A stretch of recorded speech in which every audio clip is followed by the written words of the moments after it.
Assalamualaikum warahmatullahi wabarakatuh. Bagaimana kabarnya hari ini anak-anak? Semoga kita selalu diberikan kesehatan, kekuatan, dan kelancaran untuk melaksanakan kegiatan pada pagi hari ini. Baiklah anak-anak, pada materi pagi hari ini kita akan membahas materi selanjutnya, yaitu mengenai perlawanan masyarakat Indonesia terhadap penjajahan kolonialisme dan imperialisme.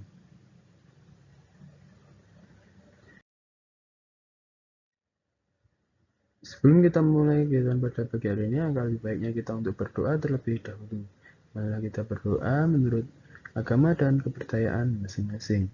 Berdoa dimulai. Cukup? Baiklah anak-anak, silakan kalian persiapkan untuk alat tulisnya, perlengkapan belajar, buku tulis, dan buku paketnya.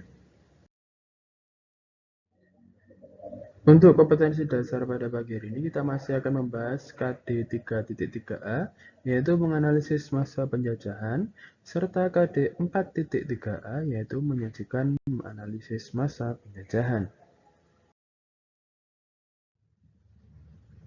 Untuk tujuan pembelajaran, setelah kalian mengikuti kegiatan pembelajaran pada pagi hari ini, kalian diharapkan mampu untuk mengidentifikasi perlawanan masyarakat Indonesia terhadap persekutuan dagang dan pemerintah Hindia Belanda. Sebelum kita melanjutkan kegiatan pada pembelajaran pagi hari ini, kita akan sedikit mereview materi pada pertemuan minggu sebelumnya.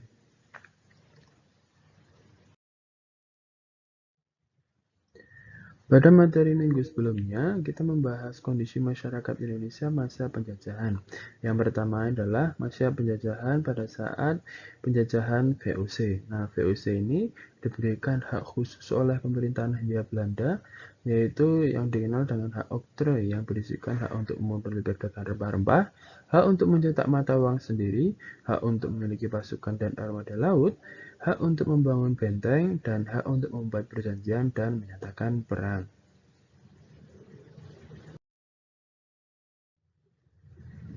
Sedangkan untuk kondisi masyarakat Indonesia pada saat penjajahan Belanda, yang pada saat itu Belanda kalah perang melawan Prancis dan Indonesia dipimpin oleh Gubernur Jenderal Dendles. Nah, Dendles ini ditugaskan ke Batavia atau ke Jakarta sekarang dengan tugas untuk mempertahankan Pulau Jawa dari serangan Inggris. Oleh karena itu, Dendles melakukan tindakan-tindakan sebagai berikut, yaitu membangun ruas jalan raya Anyar sampai dengan Panarukan untuk memperlancar distribusi senjata dan komunikasi. Yang kedua adalah membangun armada militer yang kuat dengan cara membentuk pasukan dari pribumi, mendirikan sekolah militer, dan membangun benteng serta pabrik senjata.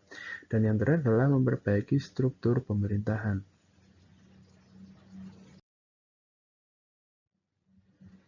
Selanjutnya, kondisi masyarakat Indonesia pada saat masa penjajahan di bawah penjajahan Inggris. Nah, di sini Indonesia dipimpin oleh Thomas Stamford Raffles yang diberlakukan sistem sewa tanah atau land rent system atau land lease title. Dengan ketentuan yang pertama adalah petani harus menyewa tanah meskipun dia adalah pemilik tanah itu sendiri. Yang kedua adalah harga sewa tanah tergantung kepada kondisi tanah, kondisi kesuburan, letak, dan sebagainya. Yang ketiga adalah pembayaran sewa tanah yang dilakukan dengan uang tunai, serta bagi yang tidak memiliki tanah akan dikenakan pajak per kepala.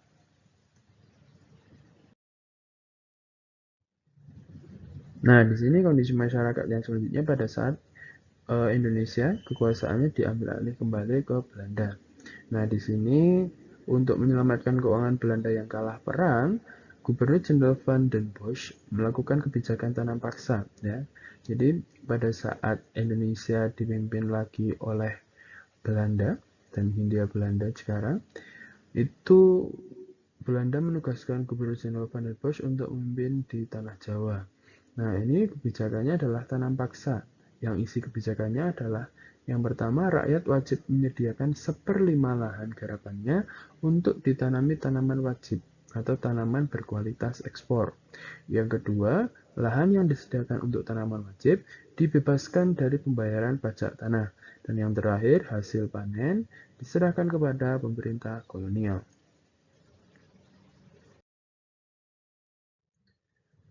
Baiklah anak-anak, kita akan melanjutkan materi pada kegiatan pagi hari ini, yaitu perlawanan terhadap persekutuan dagang.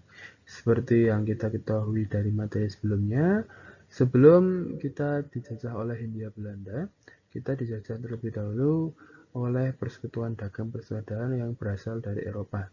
Yang pertama ada dari Portugis, ya, ada Inggris EIC, dan dari Belanda ada VOC.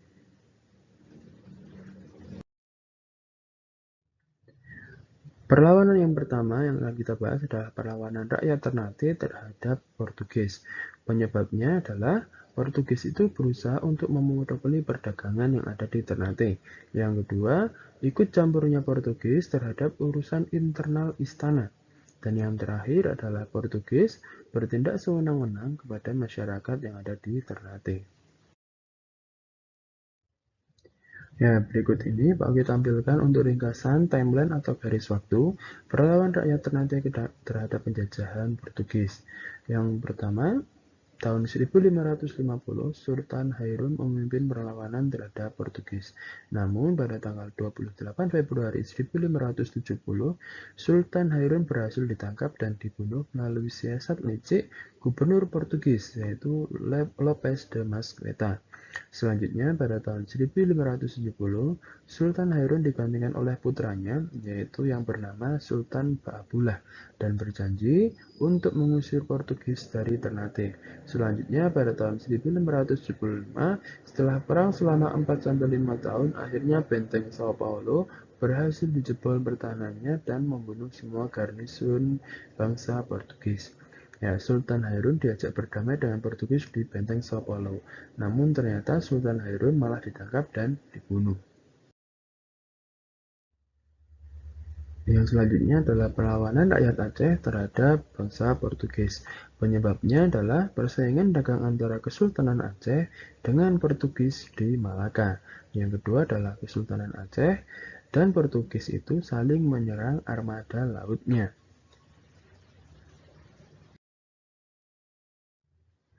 Kronologi perlawanan rakyat Aceh yang pertama pada tahun 1629, Kesultanan Aceh di bawah pimpinan Sultan Iskandar Muda mencoba menaklukkan Portugis yang berada di Malaka, tetapi penyerangan yang dilakukan belum berhasil mendapatkan kemenangan.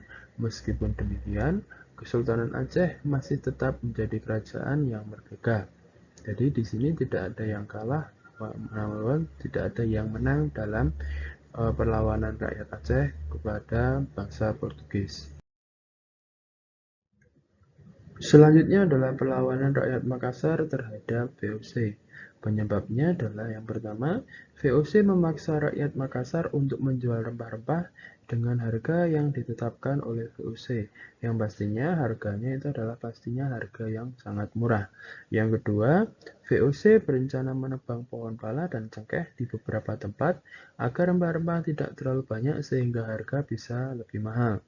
Yang ketiga, Sultan Hasanuddin menolak keras rencana VOC untuk menebang pohon pala dan pohon cengkeh. Dan yang terakhir, Sultan Hasanuddin mengajak VOC untuk berdagang dengan benar dan tidak curang, namun ditolak oleh VOC.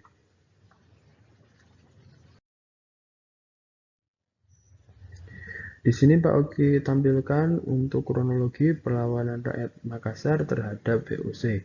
Yang pertama, pada tahun 1660, VOC menyerang Makassar di bawah pimpinan Johan van Dam, tetapi masih belum berhasil menaklukkan kerajaan Goa. Selanjutnya, pada tahun 1667, VOC di bawah pimpinan Cornelis Spelman beserta sekutunya kembali menyerang Makassar. Pada tahun 1667, pertempuran berlangsung di mana-mana, hingga pada akhirnya kerajaan Gowa terdesak dan semakin lemah, sehingga dengan sangat terpaksa Sultan Hasanuddin menandatangani perjanjian Bungaya pada tanggal 18 November 1667. Selanjutnya, pada tahun 1669, Sultan Hasanuddin yang merasa dirugikan dengan adanya perjanjian Bungaya ini mengadakan perlawanan kembali terhadap VOC. Pada tahun 1669, VOC berhasil menguasai benteng terkuat Kesultanan Goa, yaitu Benteng Sombauppu pada tanggal 24 Juni 1669. Selanjutnya, pada tahun 1670, akhirnya Sultan Hasanuddin meninggal dunia.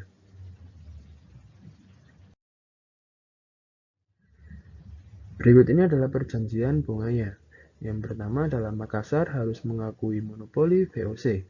Yang kedua, wilayah Makassar dipersempit hingga tinggal Goa saja. Makassar harus membayar ganti rugi atas peperangan yang telah dilakukan oleh VOC. Yang keempat, Sultan Hasanuddin harus mengakui Arupalaka, yaitu sekutu dari VOC sebagai Raja Bone. Yang kelima, Goa tertutup bagi orang asing selain dari VOC. Dan yang terakhir, benteng-benteng yang ada di Makassar harus dihancurkan, kecuali benteng Rotterdam.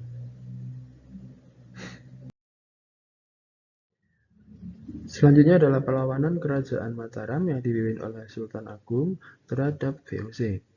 Pendudukan Belanda di ujung barat Jawa, sepanjang Banten, dan pemukiman Belanda di Batavia merupakan wilayah di luar kendali Sultan Agung. Dalam upayanya mempersatukan Jawa, Sultan Agung menyatakan Banten yang secara historis sebagai daerah bawahan Demak dan Cirebon. Namun, semenjak kedatangan Belanda, mereka berdaulat atas Banten. Klaim itu mendesak Sultan Agung untuk melancarkan penaklukan militer sebagai upaya untuk mengambil alih Banten dari pengaruh Belanda.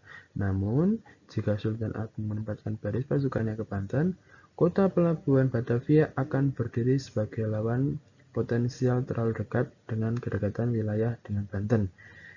Setelah itu, Sultan Agung menganggap keberadaan Belanda di Batavia sebagai ancaman terhadap hegemoni Mataram, sehingga mengharuskan alasan lebih lanjut untuk menempatkan pasukan Mataram di Batavia.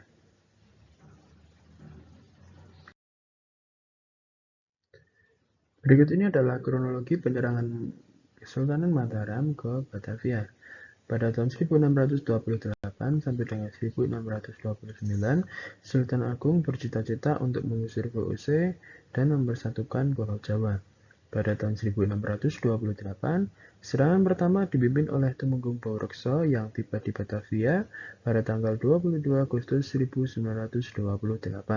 Serangan pertama ini gagal karena kurangnya pembekalan dan Mataram kurang matang dalam memperhitungkan medan pertempuran, jarak yang terlalu jauh, dan persenjataan Belanda jauh lebih modern dari Kerajaan Mataram.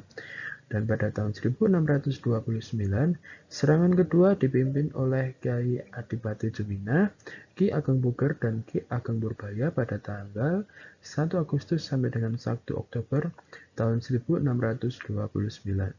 Serangan ini gagal karena rencananya sudah diketahui oleh VOC, sehingga lumbung-lumbung padi berbekalan Kerajaan Mataram itu dibakar oleh VOC dan adanya wabah malaria dan kolera yang menyerang pasukan. Selanjutnya di sini Sultan Agung itu sebenarnya berencana untuk melakukan serangan yang ketiga dengan lebih matang. Tetapi sebelum rencana ini terlaksana, Sultan Agung wafat terlebih dahulu, yaitu pada tahun 1645. Baiklah anak-anak, kita sampai ke penghujung kegiatan belajaran pada pagi hari ini. Silakan kalian buat kesimpulan dan buat ringkasan atau catatan di buku tulis kalian dengan memuat nama, pertemuan keberapa, hari atau tanggal, dan submateri yang kita pelajari pada pagi hari ini. Terima kasih telah mengikuti kegiatan belajaran pada pagi hari ini dengan baik. Dan semoga apa yang kita pelajari pada pagi hari ini dapat bermanfaat bagi kehidupan kita yang akan datang. Jika ada salah, mohon maaf. Wassalamualaikum warahmatullahi wabarakatuh.